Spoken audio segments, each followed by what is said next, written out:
Think timing doesn't matter in PRP? It can make or break the result, especially in severe pain cases. The timing matters depends on the goal for the treatment. If you're in a lot of pain, this is probably not the best time to do it. Want to avoid the most common mistake? Don't miss this.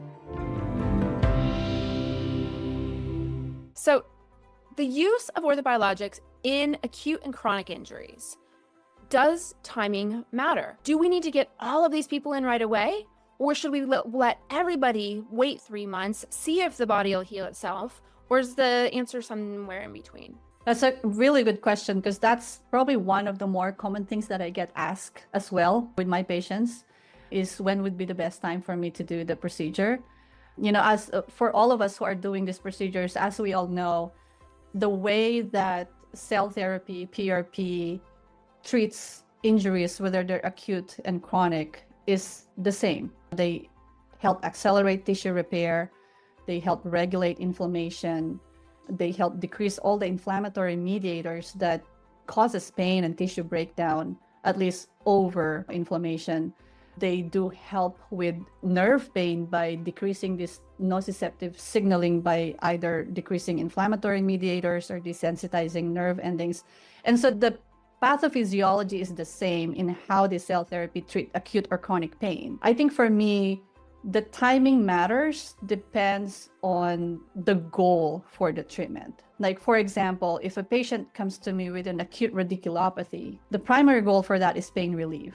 And so my treatment will be different with this patient compared to a patient whose goal is to be able to get back to playing pickleball, for example, which is probably, you know, a good candidate to do cell therapy on. And so I would explain it to the patient with regards to the timeline for pain relief after PRP therapy. So I would explain to them that, okay, the first 0 to 3 days, maybe 5 days, there's going to be an inflammatory phase. You're going to have a mild discomfort. You're going to have swelling. You're going to have stiffness. So if you're in a lot of pain, this is probably not the best time to do it. Although there are some patients, because of that anti-inflammatory effect, sometimes they do get some relief. You know, it's a modulation of the inflammation. There's some inflammatory, there's some anti-inflammatory. But generally, you feel worse first before you feel better.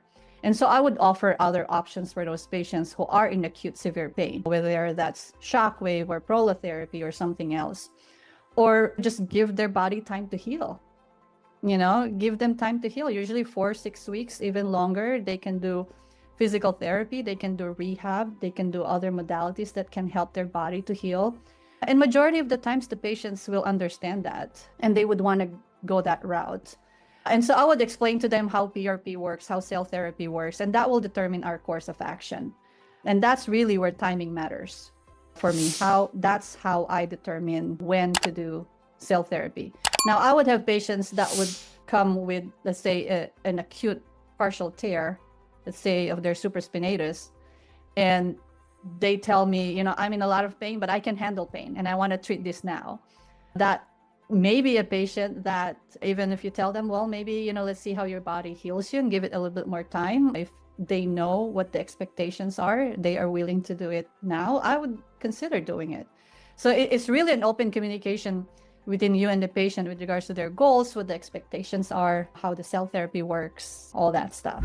Don't miss out. Please subscribe to our newsletter now to stay ahead of the world of orthobiologics. You can find the link below. Additionally, if you're ready to start this journey with me in my orthobiologics masterclass, come join us.